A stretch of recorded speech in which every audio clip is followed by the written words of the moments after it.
Hello all of you, welcome back to my channel. मैं आज आप लोगों के लिए लेकर आ चुकी हूँ एक कलेक्टिव रीडिंग जिसका टॉपिक रहने वाला है कि क्या वह वापस आना चाहते हैं, क्या आपके पर्सन सच में वापस आना चाहते हैं या फिर सिर्फ एक कन्फ्यूजन क्रिएट हो चुका है आप दोनों के बीच कि या फिर आप शायद कंफ्यूज हो गए हैं कि वो वापस आना चाहते भी हैं या नहीं। क्या सच में उनकी सिचुएशन अनफेवरेबल है, क्या सच में उनकी सिचुएशन टफ है या वो खुद भी नहीं आना चाहते। तो हम यहाँ पर ये जानने की कोशिश करेंगे, do they really want to come back. Okay, लेकिन ये रीडिंग जनरल है, कलेक्टिव है, तो हो सकता है कि आपके साथ एक्यूरेटली रेजोनेट करे, सिर्फ कुछ परसेंट करे या बिल्कुल ना करे, क्योंकि मैं साफ साफ बोल रही हूँ ये कलेक्टिव और जनरल रीडिंग है, सभी के लिए मैसेजेस आएंगे और हो सकता है कि आपके साथ मैच करे ना करे। तो ओपन माइंडेड होकर सुनिएगा और ज़बरदस्ती अपने आप को रीडिंग में फिट इन करने की कोशिश मत कीजिएगा। ओके व्यूअर्स, चलिए हम शफल करते हैं कार्ड्स को। और रीडिंग लेकिन सभी ज़ोडिएक साइंस के लिए है, हर उम्र के व्यक्ति के लिए है, टाइमलेस है। आप जब भी इस वीडियो तक पहुंचेंगे यह आपके साथ तभी रेजोनेट करेगा। चलिए देखते हैं यहाँ पे व्यूअर्स, आइए चेक करते हैं कि क्या वह सच में वापस आना चाहते हैं। सबसे पहला कार्ड है 2 of wands, interesting. Then we have the strength card and here we have 6 of cups. Oh my god, that's beautiful, that's cute. Okay, let me see. Temperance, nice. Let me arrange them. I hope you can see them now.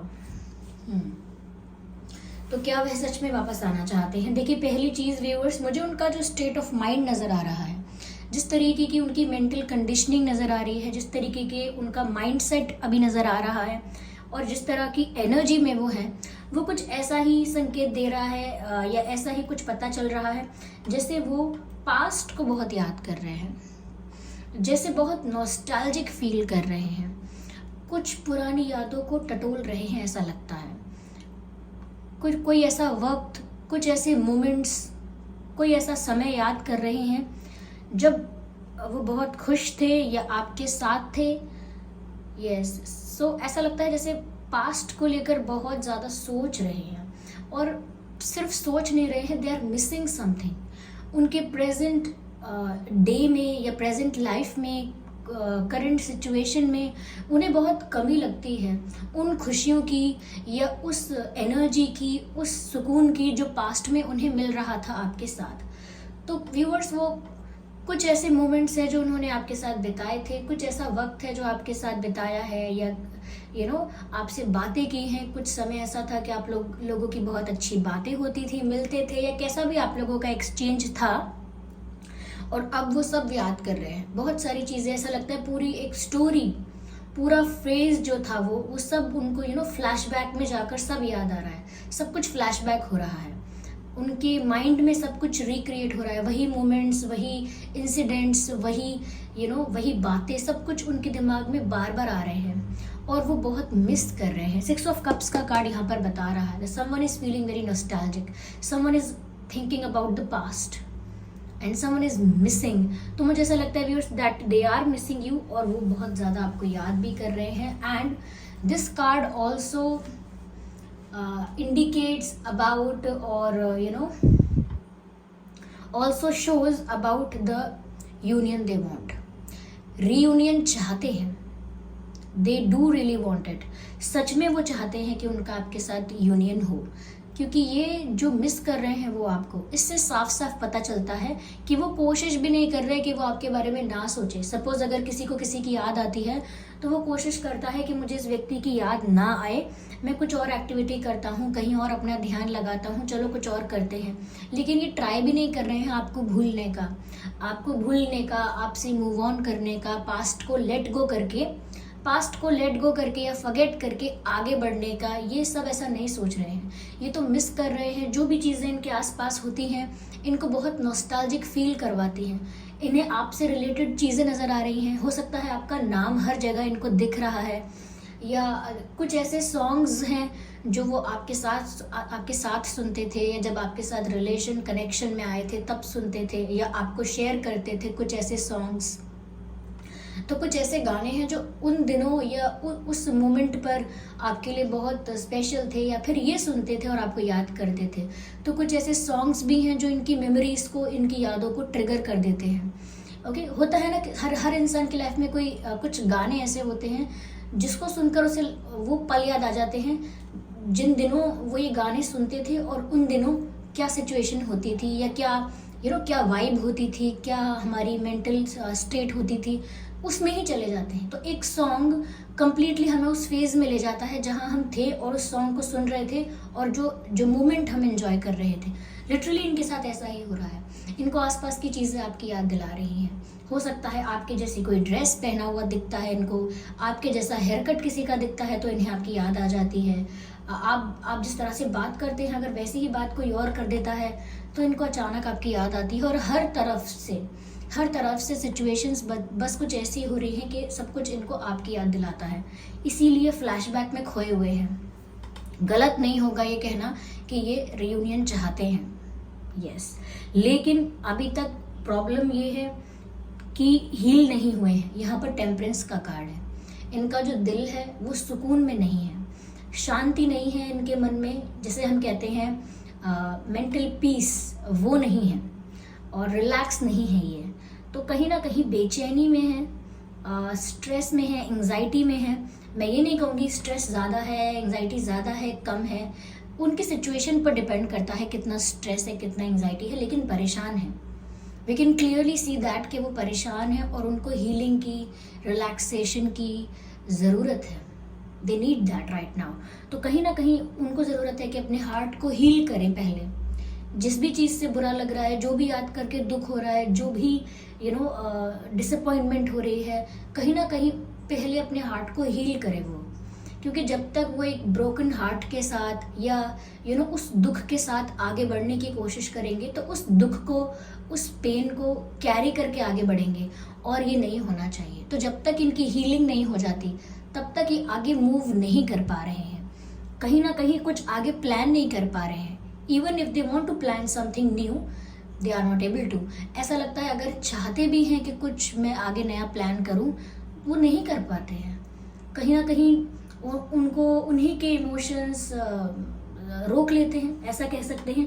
क्योंकि मैंने कहा ना, इनको अभी healing की ज़रूरत है, yes.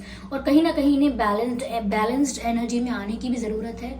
और बैलेंस्ड एनर्जी में आने से मेरा यहाँ पर मतलब है कि ज़्यादा इमोशनल हो रहे हैं। इनका जो इमोशनल एरिया है वो ज़्यादा बढ़ चुका है। 50-50% इंसान के अंदर होना चाहिए इमोशंस और प्रैक्टिकलिटी, लेकिन मुझे लगता है कि इनके इमोशंस ज़्यादा बढ़ चुके हैं और ज़्यादा इन पर हावी हो रहे हैं, यस। लेकिन हर्ट है ये, ऐसा लगता है जैसे दुखी तो हैं, याद करते हैं। आप में से काफ़ी लोग इनको टीनेज से जानते हैं। टीनेज मुझे यहाँ पर लग रहा है, स्कूल फ्रेंड्स वगैरह हो सकते हैं, टीनेज से जानते हैं। या ऐसा हो सकता है कि 5 years, 3 years या 7 years, इतना समय भी हो सकता। किसी किसी के लिए 1 year है, किसी किसी के लिए 1 year है, लेकिन शायद उससे पहले भी आप इन्हें जानते थे, इनका नाम जानते थे। उससे पहले भी ये आपके लिए एकदम स्ट्रेंजर नहीं थे। तो कहीं ना कहीं ये आपको काफ़ी टाइम से जानते हैं, ऐसी वाइब है यहाँ पर। और अगर आप इन्हें बहुत टाइम से सच में नहीं जानते, यानी कि इस लाइफ टाइम में आप इनसे 1-2 साल पहले ही मिले हैं और बहुत पहले से इनको नहीं जानते हैं, तो ये ओल्ड वाइब जो आ रही है कि एक पुरानी वाइब है, हो सकता है पास्ट लाइफ कनेक्शन है। ये जो ओल्ड वाइब आप लोगों की रीडिंग से आ रही है, उससे लगता है कि हो सकता है अगर इस लाइफ में नहीं है इतना पुराना कनेक्शन, तो डेफिनेटली हो सकता है कि ये एक पास्ट लाइफ कनेक्शन है। आप लोग सेम सोल ट्राइब से बिलोंग करते हैं, एक ही सोल ट्राइब, एक ही सोल फैमिली से होने की वजह से हो सकता है कि यहाँ पर आप दोबारा मिले हैं, इस लाइफ टाइम में आप दोबारा मिले हैं, दोबारा आपका सामना हुआ है एक दूसरे से। तो इस वजह से भी यहाँ पर ऐसा लगता है कि ये जो वाइब है, एनर्जी है आप लोगों के बीच के, बहुत पुराना रिश्ता है, बहुत पुराना कनेक्शन है, बहुत पुराना कहीं ना कहीं एक दूसरे के साथ कोई नाता है। तो वो इसी वजह से भी हो सकता है क्योंकि ये एक पास्ट लाइफ कनेक्शन है। और अगर एक पास्ट लाइफ कनेक्शन नहीं है तो इसी लाइफ में आप इन्हें काफ़ी टाइम से जानते होंगे, लेकिन ओल्ड वाइब तो है यहाँ पे।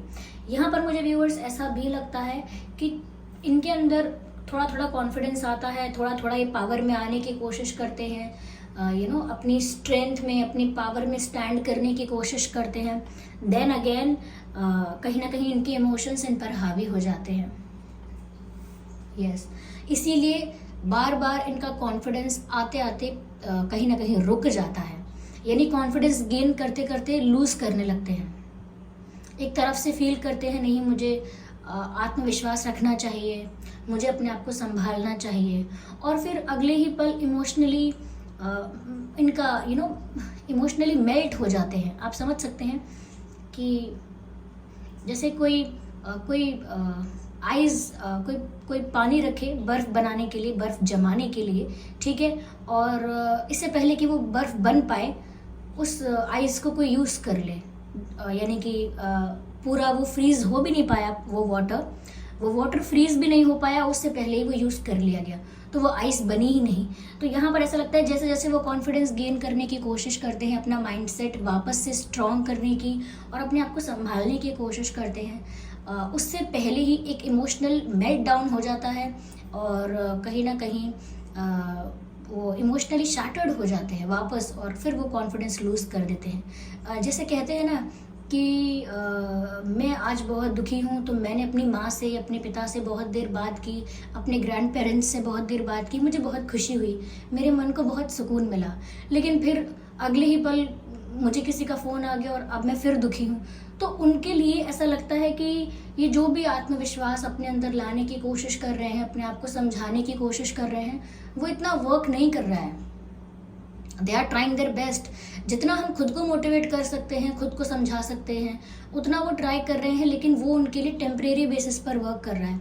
ये कोई परमानेंट सोल्यूशन नहीं बनकर आया है इनकी लाइफ में, ना ही इनका कॉन्फिडेंस परमानेंटली बूस्ट होता है। एक दिन कॉन्फिडेंट फील करते हैं कि हाँ अब मैं कुछ करूँगी कुछ, I will take some action, ये, और मैं कुछ प्लान करता हूँ, कुछ सोचता हूँ, देन अगेन अगले दिन विचार इनको नेगेटिव आने लगते हैं, ख़राब विचार आते हैं। तो इसलिए कॉन्फिडेंस की भी कमी है, और वो कॉन्फिडेंस जितना खुद बढ़ाने की कोशिश करते हैं उससे ज़्यादा तो कहीं ना कहीं इमोशनल हो जाते हैं, तो फ़ायदा नहीं हो पाता है। इमोशनल होना बुरी बात नहीं है, लेकिन ये होपलेस हो रहे हैं। ओके, इमोशनल अगर कोई है 50% इमोशनल तो चलता है, इंसान को होना ही चाहिए, this is the requirement for you to be a good human. लेकिन अगर आप ज़्यादा इमोशनल हो रहे हैं तो भी वो चल जाएगा, अगर आपके इमोशंस आप पर ज़्यादा हावी ना हो, ये कहीं ना कहीं आपको ज़्यादा दुख ना दें, तो इनको दुख देने लगे हैं इनके ही इमोशंस, और ऐसा लगता है कि जैसे इन्हें पीछे खींच रहा है सब कुछ। आई डोंट नो, आप लोगों में से बहुत सारे लोग रीडिंग देख रहे हैं, तो मैं ये नहीं कह सकती कि आप में से हर एक की सिचुएशन ऐसी है या वैसी है, लेकिन मैं इतना ज़रूर कह सकती हूँ कि इनको पीछे खींच रही हैं कुछ चीज़ें, और इसीलिए ये आगे मूव नहीं कर रहे हैं, तकलीफ़ में हैं, इमोशनली हर्ट हो चुके हैं। मुझे यहाँ पर ऐसा भी लगता है इनके पास दो रास्ते हैं, इनके सामने दो रास्ते हैं व्यूअर्स, जिसमें से इन्हें एक को चुनना होगा। और ऐसा लगता है कि जैसे इनके दिल ने तो डिसाइड कर लिया है कि वो कहाँ जाना चाहता है, किस तरफ बढ़ना चाहता है, किस तरफ रहना चाहता है, इनके दिल ने तो चुन लिया है, और लेकिन अब तक उन्होंने उसके लिए कोई डिसीजन नहीं लिया है। सपोज़ आपका मन जानता है कि आपको ब्लैक कलर की नहीं रेड कलर की ड्रेस लेनी है, लेकिन अगर सब पूछ रहे हैं, या आप मार्केट में पहुंच गए हो, या ऑर्डर करना है आपको ऑनलाइन, तब तक आप अगर ऑर्डर प्लेस ना करो, या तब तक आप खरीदो ना, जब तक वो ड्रेस आपकी हो नहीं सकती, चाहे आपने कितना भी मन में सोच लिया है कि रेड वाली लेनी है। बस वैसा ही यहाँ पर लगता है कि जैसे इनके मन ने तो आपको चुन लिया है, लेकिन उसके लिए कोई एक्शन नहीं लिया अभी इन्होंने। They have decided to be with you, लेकिन उसके लिए कोई एक्शन नहीं लिया है। क्यों नहीं लिया है action? Because they are waiting for something. ऐसा लगता है जैसे कोई खिड़की दरवाजे पर बैठकर बाहर देख रहा है बड़ी उम्मीद से कि कुछ होगा, कोई अपॉर्चुनिटी मिलेगी, कोई चांस मिलेगा, कुछ हेल्प मिलेगी। तो मुझे लगता है बहुत उम्मीद से ये किसी चीज़ का इंतज़ार कर रहे हैं। तो ऐसा लगता है किसी चीज़ का इंतज़ार कर रहे हैं बहुत उम्मीद से। हो सकता है आपका इंतज़ार कर रहे हैं, या किसी मौके का, किसी न्यूज़ का, कि कोई खबर मिलेगी तो ये आगे कोई एक्शन लेंगे, ये भी हो सकता है। लॉन्ग डिस्टेंस कनेक्शन भी मुझे यहाँ पर नज़र आ रहा है। हो सकता है आप लोगों के बीच ज्योग्राफिकल डिस्टेंस है, आप किसी और सिटी, स्टेट या कंट्री में रहते हैं, या आपके पर्सन किसी दूसरी सिटी, स्टेट या कंट्री में रहते हैं। बट यहाँ पर दो रास्ते हैं और दूसरा रास्ता इनकी लाइफ में अभी भी है। अगर सेकंड ऑप्शन कोई है, सेकंड पाथ कोई है, तो अभी भी उसका ऑप्शन बना हुआ है। ऐसा नहीं है कि इनके दिल ने आपको चुन लिया है तो वो सेकंड ऑप्शन रिलीज हो गया है, क्लोज हो गया है, नहीं। सेकंड ऑप्शन अभी भी अवेलेबल है इनके पास, सेकंड पाथ, सेकंड सिचुएशन अभी भी इनके पास अवेलेबल है, मौजूद है, but still they are not looking at it, यानी कि उसकी तरफ देख ही नहीं रहे हैं। रास्ता है जो ऑप्शन 2 जो है या दूसरा रास्ता जो है उसकी तरफ वो देखना ही नहीं चाह रहे हैं, दूसरी डायरेक्शन की तरफ वो देख ही नहीं रहे हैं। जैसे कहते हैं ना, कहावतों में कहते हैं कि जिस ओर जाना नहीं उसका पता क्यों पूछना, बस वैसा ही यहाँ पर लगता है। उन्होंने सोच लिया कि जब सेकंड ऑप्शन चूज नहीं करना, सेकंड डायरेक्शन में जाना ही नहीं है, तो मैं उसकी तरफ देखूं क्यों, उस बारे में सोचूं क्यों। लेकिन अभी भी सेकंड ऑप्शन इनके लिए ओपन है, अवेलेबल है, बस ये बता रही हूँ। लेकिन ये किसी चीज का इंतजार कर रहे हैं। ओके, यहाँ पर ऐसा नजर आ रहा है। चलिए मैं आगे और क्लैरिफाई करती हूँ। यहाँ पर वाटर साइन भी है, फायर साइन भी है, आगे देखते हैं। लेकिन ये रीडिंग सभी ज़ोडिएक साइंस के लिए है, तो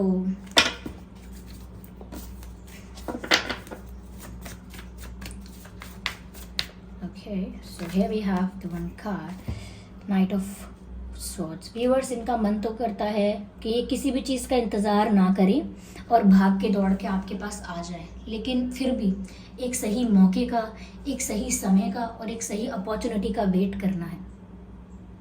हो सकता है इनके दिल ने तो चुन लिया है, लेकिन ये कोई एक्शन तब तक नहीं ले सकते जब तक ये किसी चीज़ का इंतज़ार कर रहे हैं, जब तक वो चीज़ इन्हें नहीं मिल जाती, या जिस साइन का किसी साइन का इंतज़ार कर रहे हैं, जब तक वो साइन इन्हें नहीं मिल जाता, जब तक वो हिंट इन्हें नहीं मिल जाती, जब तक कोई न्यूज़ ऐसी है जिसका इंतज़ार कर रहे हैं वो इन्हें नहीं मिल जाती, तब तक ये एक्शन नहीं ले रहे हैं, सिर्फ मन में ठान के बैठे हैं।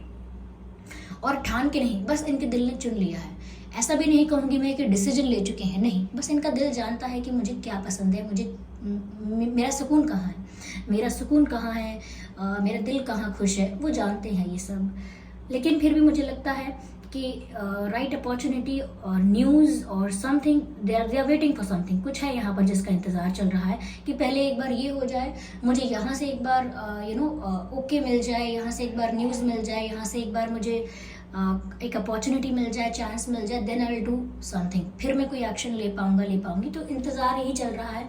लेकिन मैं यहाँ पर ये कह सकती हूँ, जैसे ही इनका इंतज़ार खत्म होगा, ये बहुत जल्दी, बहुत फास्ट और बहुत स्पीड में आपकी तरफ कोई एक्शन लेंगे, without wasting any time.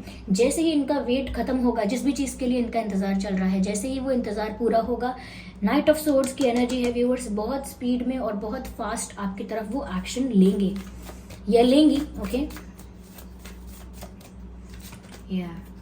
Of course, because they see their happiness with you. उन्हें आपके साथ जो खुशी मिलती है वो कहीं भी, बहुत जगह भी अगर एक्सप्लोर कर चुके हैं तो भी उन्हें नहीं मिली है।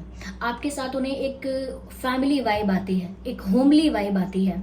एंड फैमिली और होमली वाइब से मतलब है कि अपनापन लगना, सुकून मिलना। जैसे घर में सुकून मिलता है, फैमिली के बीच सुकून मिलता है, हम कंफर्टेबल हो जाते हैं, ज़्यादा स्ट्रेस नहीं लेते, ज़्यादा सोचते नहीं है कि फैमिली वाले क्या सोचेंगे, फैमिली वाले क्या कहेंगे। No judgments and no criticism, no judgments and no questions. तो कहीं ना कहीं फैमिली के साथ हम जितने कंफर्टेबल होते हैं, जितने ओपन होते हैं, जितने रिलैक्स्ड होते हैं, तो वही वाइब इन्हें आपसे आती है जो मैं कह रही हूँ, फैमिली वाइब और होमली वाइब। एक अपनेपन का एहसास होता है, एक खुशी का एहसास होता है। जैसे कहावतों में कहते हैं कि इंसान कहीं भी चला जाए, कितनी भी अच्छी जगह घूम आए, कितने भी पॉपुलर, रेप्यूटेड, सेलिब्रेटेड लोग यानी सेलिब्रिटी, कितने भी लोगों से मिल ले, लेकिन एट द एंड असली सुकून उसे घर आके आता है। और लोग कहते हैं कि कहीं भी घूम आओ, कुछ भी करो, असली सुकून, चैन तो अपने घर में आके आता है। So that's the beauty of it, that's the beauty of your relationship, that's the beauty of your connection, कि वो कहीं भी घुमाएं, कहीं भी कितना भी एक्सप्लोर करें लाइफ को, कितना भी बिजी हो जाए, लेकिन उनको असली सुकून आपके साथ आता है, क्योंकि आपके साथ उन्हें फैमिली और होमली वाइब फील होती है, जैसे कोई अपने परिवार के पास लौट आया हो, ऐसी वाइब उन्हें आपसे महसूस होती है। Yes, there is true connection, there is true love. यहाँ पर क्वीन ऑफ कप्स का कार्ड है। जितना आपको इनके इमोशंस दिखते नहीं हैं, उतने भी हैं यहाँ पे। लाइक आपको लगता है कि दिखने में तो लगता है ये व्यक्ति मुझसे सिर्फ 40% अटैच्ड है, लेकिन ऐसा नहीं है, ये कहीं ज़्यादा आपके साथ अटैच्ड हैं, कहीं ज़्यादा आपको पसंद करते हैं, प्यार करते हैं, लेकिन वो दिखता इसीलिए नहीं है। It's all hidden, it's all under the carpet. वो कितना आपको उतना नज़र आ रहा है जितना पानी के ऊपर है, आपको उतना नज़र नहीं आ रहा है जितना पानी के नीचे है। ओके, जैसे आप समझ गए ना। अब मैं हर चीज़ का एग्जाम्पल दूंगी तो वीडियो बहुत लेंदी हो जाएगा और आप सोचेंगे कि क्या हम इतने नासमझ हैं कि ये हमें हर चीज़ अब उदाहरण देकर बताएंगी। ये रीडिंग है मैडम, कोई क्लास नहीं चल रही। वेल आई अंडरस्टैंड, ये कोई क्लास नहीं चल रही, लेकिन कभी कभी कुछ लोग कंफ्यूज रह जाते हैं वीडियो में, फिर मैं उनको कमेंट हर वीडियो में हर कमेंट का रिप्लाई करके नहीं बता सकती हूँ, इसीलिए ज़्यादा से ज़्यादा एग्जाम्पल देकर बताने की कोशिश करती हूँ। तो जितना नज़र आ रहा है उससे ज़्यादा है प्यार, जितना आप देख पा रहे हैं अपनी आँखों से, अपनी आँखों से ऑब्जर्व कर पा रहे हैं, उससे ज़्यादा है यहाँ पर attachment, emotions. So they genuinely love you. यहाँ पर व्यूअर्स ऐसा लगता है सच में इन्हें हीलिंग की ज़रूरत है। आप ये कार्ड देख लीजिए, फिर डिसाइड कीजिए ज़रूरत है कि नहीं हीलिंग की। ये देख सकते हैं यहाँ पर ये व्यक्ति बैठा हुआ है या बैठी हुई है और अपने फेस को कवर कर लिया है। लुक्स लाइक जैसे कोई रो रहा है, मुंह पे हाथ रख के, चेहरे पे हाथ रख के कोई रो रहा है। यहाँ पर एक पिलो है, यानी कि रात के समय कोई व्यक्ति अकेले में बैठकर रो रहा है और उससे नींद नहीं आ रही, उसकी नींद उड़ चुकी है। वो इतना ज़्यादा हार्ट ब्रोकन या इतना ज़्यादा पेन में है कि उसकी नींद उड़ चुकी है, उसे नींद भी नहीं आ रही और वो रो रहे हैं। ओके, और ये जो आप देख सकते हैं यहाँ पर ये जो काले पक्षी नज़र आ रहे हैं कि ऑलमोस्ट ऐसा लगता है जैसे क्रोज है, काले पक्षी नज़र आ रहे हैं जैसे कौए होते हैं, कौए कौए, हमारी तरफ तो कौए ही बोलते हैं, इसीलिए मैंने कौए बोला है, ठीक है। लेकिन ये जो क्रोज नज़र आते हैं यहाँ पर, ये यहाँ पर दर्शा रहे हैं कि ये सारी बातें, ये सारे थॉट्स, ये सारी मेमोरीज इनके ऊपर इस तरह हावी हो जाती हैं कि सिर्फ मुंह पर हाथ रख के, चेहरे पर हाथ रख के रोने लगते हैं। ये मेमोरीज़ को दर्शाते हैं, ऐसे थॉट्स को दर्शाते हैं, ऐसी मेमोरीज़ को दर्शाते हैं जो इनको घेर लेती हैं चारों तरफ से। जैसे ही अकेले बैठे, जैसे ही ये अकेले में बैठते हैं, ऐसे विचार, ऐसी यादें इनको घेर लेती हैं और फिर ये इतने इमोशनल हो जाते हैं, जिसे मैं कहती हूँ इमोशनल मेल्ट डाउन और इमोशनली शैटर्ड होना और इनके इमोशंस का इन पर हावी हो जाना, वही होता है फिर इनके साथ। ओके व्यूअर्स, यस, तो यहाँ पर एयर साइन भी है, वाटर साइन भी है, फायर साइन भी है, ऑलमोस्ट सभी साइंस हैं यहाँ पर। तो आपको साइंस को लेकर स्ट्रेस नहीं लेना है। Okay, of course. या चलिए देखते हैं ये आपसे बोलना क्या चाहते हैं। ऐसा ही रूप ख्यालों में था जैसा मैंने सोचा था। तो व्यूअर्स, आप उनके लिए एक वैसे ही पार्टनर हो जैसा वो इमेजिन करते थे कि उनका पार्टनर हो, जैसा उन्हें चाहिए था। I stalk your social media every day. तो वो तो कन्फेस कर रहे हैं कि यस, वो आपको स्टॉक करते हैं, वो आपको स्टॉक करते हैं और आपका सोशल मीडिया तो डेली स्टॉक करते हैं। ओके,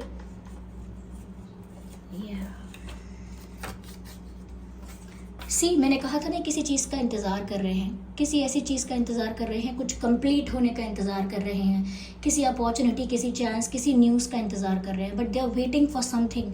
इसीलिए अभी सही वक्त नहीं आया है। और यहाँ पर मैसेज भी यही बोलना चाहते हैं वो आपसे, now is not the time. अभी वो वक्त नहीं है, now is not the time, which means this is not the right time. Okay, तो ये है यहाँ पर मैसेज। आई होप ये रीडिंग आपके लिए हेल्पफुल और रिलेटेबल रही है। अगर इस रीडिंग ने आपको थोड़ा बहुत भी गाइड किया है तो वीडियो को लाइक ज़रूर करें, सब्सक्राइब करें ड्रीम टैरो चैनल को और बन जाएं ड्रीम टैरो फैमिली का हिस्सा। कमेंट करके बताएं कितना % आपसे रेजोनेट करता है, रिलेट करता है। ओके, और इस बात का ध्यान रखें कि मैं पर्सनल रीडिंग्स नहीं देती हूँ, तो कमेंट्स में दिए हुए किसी भी कॉन्टैक्ट डिटेल का विश्वास ना करें। चलिए फिर मिलते हैं अगली रीडिंग में, तब तक के लिए bye bye family, bye bye angels, love you all, bye bye, take care.